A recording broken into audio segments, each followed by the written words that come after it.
Copy ہمارے ہاتھ میں، قلم ہمارے ہاتھ میں، سوالات کا پرچہ ہے، جواب ہم لکھ رہے ہیں، بعد میں امتحان کی کاپیاں جانچی جائیں گی، مگر یہ کیسا امتحان ہے،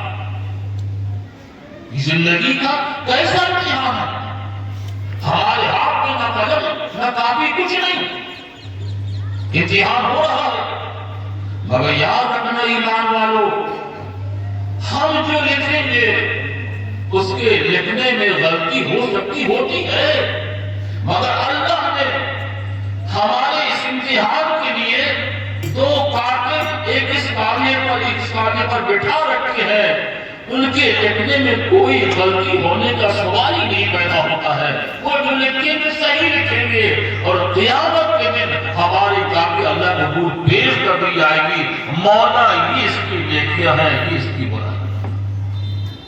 تو ہمارا امتحان چل رہا ہے، زندگی آخری سال تک ہمارا امتحان چلتا رہے گا۔ حضرت مولانا فرمایا صحیح ہے، میں اس کو مانتا ہوں، تسلیم کرتا ہوں، مگر صرف نسبت پر بھروسہ کر کے مت بیٹھا ہے، نسبت کے ساتھ ساتھ عمل پر بھی توجہ رکھنا، کوشش کرنا کہ ہمارے اعمال اچھے سے اچھے ہونے چاہیے، تاکہ ہم قیامت کے دن اللہ اس کے رسول کے سامنے شرمندہ نہ، تو ہمیں اس زندگی میں اچھے سے اچھے اعمال کرنے چاہیے۔ میں بات ختم کرتا ہوں اور اپنی بات بھی پیاری بات سے عرض کرتا ہوں۔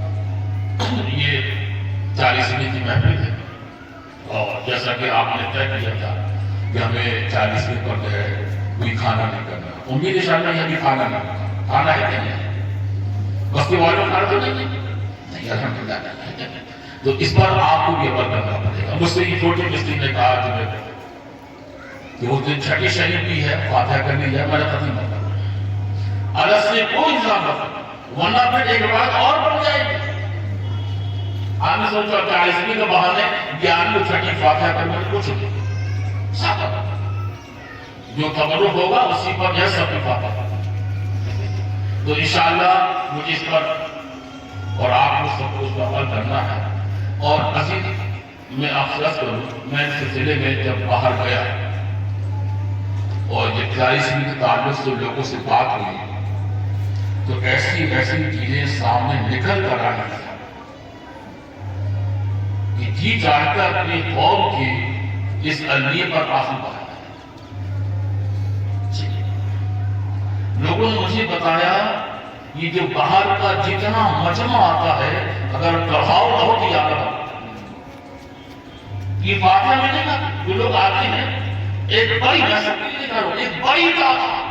تعداد کسی اچھی وجہ سے نہیں آتی کہ کچھ پڑھیں گے اسماعیل ثواب، نہ، مقصد کیا ہے، ساری نگاہیں پڑھاؤ پر لگی رہتی، بس ابھی فاتحہ کے بعد پڑھاؤ میں لگی۔ یہ ہمارے حالات، یہ ہماری نیتیں ہوں گی۔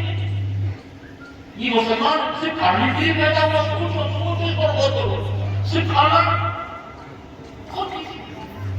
ہمارے یہاں تو آراز کا بھی حال ہے، ایک اچھی خاصی تعداد کھانے کے لیے آتی ہے، اس سے جو ہے غسل اور جو ہے زیادہ وہ ان سے بدل سے کھانے کے لیے آتا ہے۔ یہ کیا ہوتا ہے؟ جس نبی کے گھر میں 2 مہینہ چڑیا لگا اس کو امتی کھانے پر لگا، سوچیے باقی پر باقی کیے۔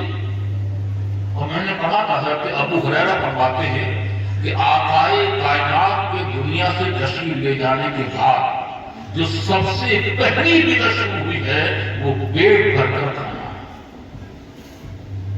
نہیں گویا زمانے میں صحابہ نے، آقا نے کبھی پیٹ بھر کر کھانا نہیں کھایا، اور ہمارا حال کیا ہے کہ اناڑی کی طرح بندوق بھر کر ڈالی، بیچارہ غریب پریشان ہے۔ جو حالات مجھے معلوم یہ اس نے حالات خراب کر دی 40ویں کے لوگ قرض لے کر زمین بیچ کر سود پر پیسہ اٹھا کر یہ فاتحہ، ایک تو سود پر پیسہ لینا ہی بولا، اور دوسرے اس گناہ سے یہ نہیں کہا کوئی فائدہ نہیں پا سکتا، کوئی بات آ سکتا، کوئی بات آ سکتی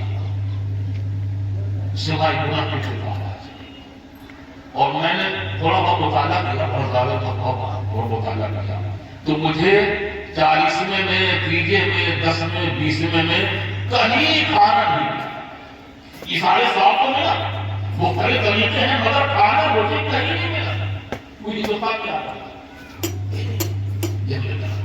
ایمان والو، یہ 3 10 20 40 میں سارا باتیں بھی کھانے ختم کرو، ختم کرو، اپنی موت کو یاد کرو۔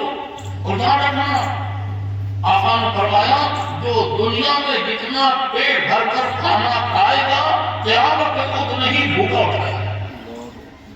اس لیے ایسی روز کی بات کرو، روز کی جو گھر میں کھاتے ہو کبھی پیٹ بھر کر کھانا مت کھاؤ، تھوڑا خالی رکھا کرو، خالی رکھا کرو۔ اور یہ یاد رکھنا یہ پیٹ بھر کر کھانا، مرغن غذائیں کھانا، یہ شیطان کا ایک بندہ ہے کہ مرغن غذائیں پیٹ بھر کر کھلاتا ہے اور پھر اللہ کی یاد سے ہمیں قابو کرتا ہے۔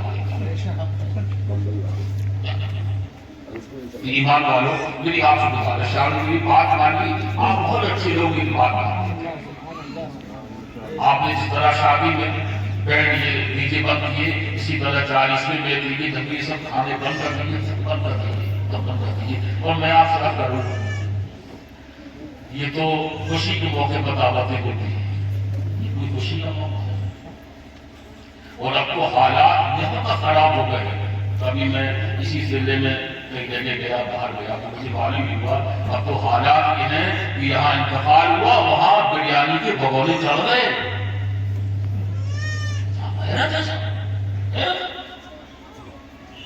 ہم تو بچپن سے اپنا دیتے ہیں کسی انتقال ہوا تو وہ کھیتی میں جایا کرتے۔